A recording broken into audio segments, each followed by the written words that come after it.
weed, actually? Like, why does marijuana grow from God's earth?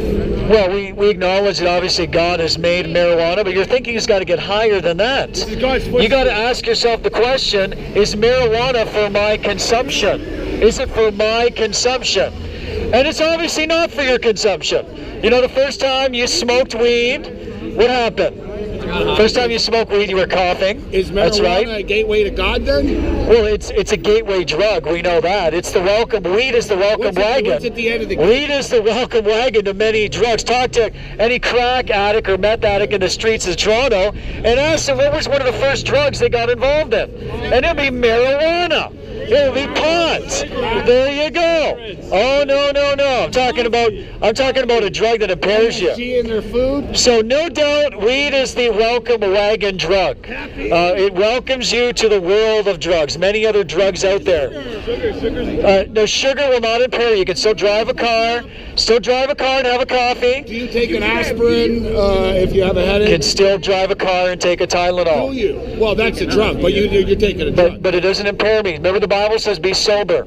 That's the issue. Well, you're not sober. I can tell right now. You're not sober. That's the problem. Obviously. You know? If you're taking the pill, you're doing it to have an effect on you, right? For sure, but then it had an effect on you. It has an effect. That's nothing wrong. But when you have an impaired effect, you're not sober anymore. The Bible says be sober, not be stoner. So okay? all the Susie Housecoat and soccer moms that are popping pills like Tic Tacs and getting them from Shoppers Drug Mart, they're not impairing themselves because... Well, now we're crossing over from taking a Tylenol to popping pills. When the one pill what is a Tylenol? Well, the one pill you should be popping is the gospel. Is it a hot That's the one pill you should be popping is the gospel.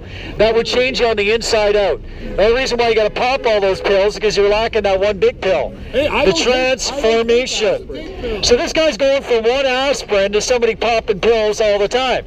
Obviously, I'm not the one standing on the fucking street corner with a weed kill sign. Well, you should be. Don't make it kind of crazy. Well, you should be. We need more preachers out here. Have you seen we got so many people going to hell, and they don't care. They're just too stoned to care.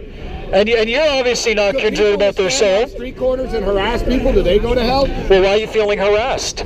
Why are you feeling harassed? Maybe that's... I'm asking a rhetorical question. Well, you said I'm harassing people. Who am I harassing?